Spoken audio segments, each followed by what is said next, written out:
এক মহিলার চুল আঁচড়ানোর পর এই ঝরে যাওয়া চুলের কারণেই তার সংসারটা ভেঙে যাচ্ছিল। বাংলাদেশের ঘটনা। কিছুদিন আগে একটা রুকাইয়া সেন্টার থেকে এই ঘটনাটা জানা গিয়েছে। আমি এই মহিলাটার ঘটনাটা পরে বলতেছি, আগে এই নবী করিম সাল্লাল্লাহু সাল্লামের এই বিষয়টা আপনি জানেন। সেটা হচ্ছে নবী করিম সাল্লাল্লাহু আলাইহি ওয়াসাল্লামকেও এই চুলের মাধ্যমে জাদু করা হয়েছিল, ব্ল্যাক ম্যাজিক করা হয়েছিল। একবার নবী করিম সাল্লাল্লাহু আলাইহি সাল্লাম হঠাৎ করে অসুস্থ হয়ে গেলেন, কোনো কথা বলতে পারতেছিল না।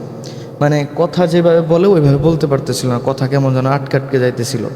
তখন নবী করিম সাল্লাল্লাহু আলাইহি ওয়াসাল্লামের যে সকল সাহাবীরা ছিল তারা তদন্ত করতে দেখতে পারলো যে এক মহিলা নবী করিম সাল্লাল্লাহু আলাইহি সাল্লামের একটা চুল মোবারক নিয়ে 11টা গেট্টো দিয়ে একটা কূপের মধ্যে ফেলে জাদু করেছে। তখন নবী করিম সাল্লাল্লাহু আলাইহি সাল্লাম ডাইরেক্ট আল্লাহর সাথে যখন কালেকশন লাগালেন, তখন আল্লাহ রব্বুল আলামিন জিবরাইল আমিনের মাধ্যম দিয়ে 2টা সূরা নাজিল করলেন, সূরা ফালাক এবং নাস। এই 2টা সূরা নাজিল করার পরে এই 2টা সূরার যে আয়াতগুলো আছে নবী করিম সাল্লাল্লাহু আলাইহি সাল্লাম একটা করে আয়াত তেলাওয়াত করলেন এবং ওই চুল মোবারকের একটা করে গেট্টো খুলতে লাগলো এবং কি এইভাবেই এই জাদুটা নবী করিম সাল্লাল্লাহু আলাইহি সাল্লাম নষ্ট করে দিয়েছিল। তো বাংলাদেশের যে ঘটনাটা হয়েছে সেটা হচ্ছে একটা রুকায়া সেন্টার থেকে এই ঘটনাটা জানা গিয়েছেন যে এক মহিলা তার স্বামীর সাথে খুব ভালো সম্পর্ক, খুবই ভালো সম্পর্ক, সংসার খুব ভালো চলতেছিল। হঠাৎ করে তার সংসার কেমন যেন এলোমেলো হয়ে গেছে। তার স্বামী তার কথা শুনতে চায় না, সেও কেমন যেন তার স্বামীর প্রতি আর আগের মতো আকৃষ্ট নাই।